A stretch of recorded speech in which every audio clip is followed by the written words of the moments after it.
हुजूर ने फरमाया उतलुबुल इल्म मिनल महदी इलल लहद, अरे इल्म तो हासिल करो माँ के पंघूड़े से लेकर कब्र तक। इसके लिए कोई उम्र की कैद नहीं है, इसके लिए कोई वक्त मोहताज नहीं है। अरे तुम ज़ईफ हो, तुम बूढ़े हो, जिस भी उम्र में हो, तुम इल्म हासिल करो, अल्लाह बरकतें अता फरमाता जाएगा। और ये सारे फजाइल सुनकर मेरे जितने भैया मौजूद हैं, मैं उनकी खिदमत में अर्ज करूंगा कि इंशाअल्लाह हम कोशिश करेंगे कि हम भी आलिम दीन बनेंगे। और अगर आलिम ना बन सके तो उलमा की सोहबत में रहेंगे, और अगर सोहबत के साथ साथ उलमा से मोहब्बत करने वाले होंगे। रिवायत में फरमाया कि और ना होना, वरना हलाक हो जाओगे, वरना बर्बाद हो जाओगे।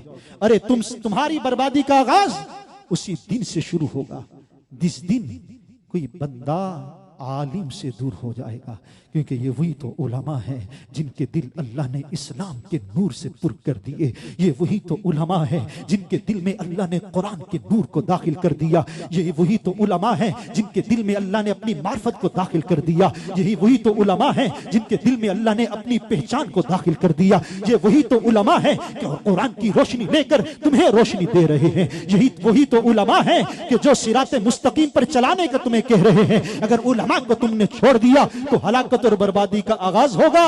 दुआ किया करो अल्लाह इस दुनिया में भी उलमा का साथ अता फरमाए और आखिरत में भी उलमा का साथ अता फरमाए। मेरे आका सल्लल्लाहु अलैहि वसल्लम ने इरशाद फरमाया फज़लुल आलिमी अलल आबिदी, फरमाया कि आलिम की फजीलत आबिद पर ऐसी है कि फज़ली अला अदनाकुम, जैसी मेरी फजीलत तुम्हारे अदना पर है। अरे आबिद पूरी जिंदगी इबादत करता रहे, वो आलिम के मर्तबे को नहीं पहुंच सकता। मेरे आका ने जिनके बारे में इरशाद फरमाया कि आलिम वो है कि जिसके लिए आसमान और जमीन भी दुआएं मगफिरत करती रहती है।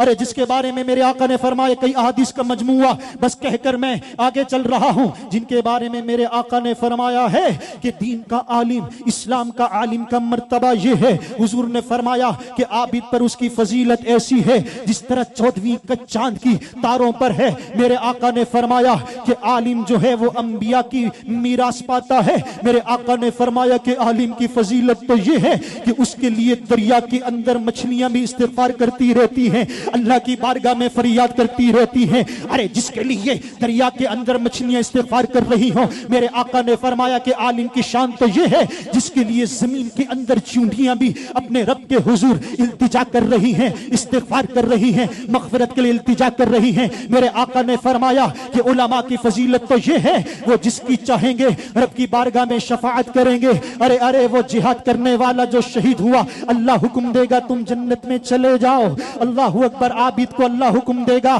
तुम जन्नत में चले जाओ। जब आलिम दीन की बारी आएगी, अल्लाह आलिम को फरमाएगा ए आलिम ठहर जा, तूने तो ऐसा नहीं जाना, तेरी वजह से तो लोगों ने जिहाद किया है क्योंकि जिहाद का तूने बताया है। तेरी वजह से तो वो आबिद बना है क्योंकि इबादत के बारे में तूने बताया है, नमाज के बारे में तूने बताया नमाज इस तरह पढ़नी है, सदाकत के बारे में तूने बताया, रोजे के बारे में तूने बताया, तूने इस्लाम को सिखाया, सिराते मुस्तकीम पर चलाया। अभी तूने नहीं जाना जिसने तेरी जिस तरह से भी मदद की है, जिस तरह भी खिदमत की है, जिसने तुझे पानी भी पिलाया है, तू उसकी सिफारिश कर, रब ताला उसकी सिफारिश को कबूल करके उसको बख्शिश के परवाने अता करने वाला है।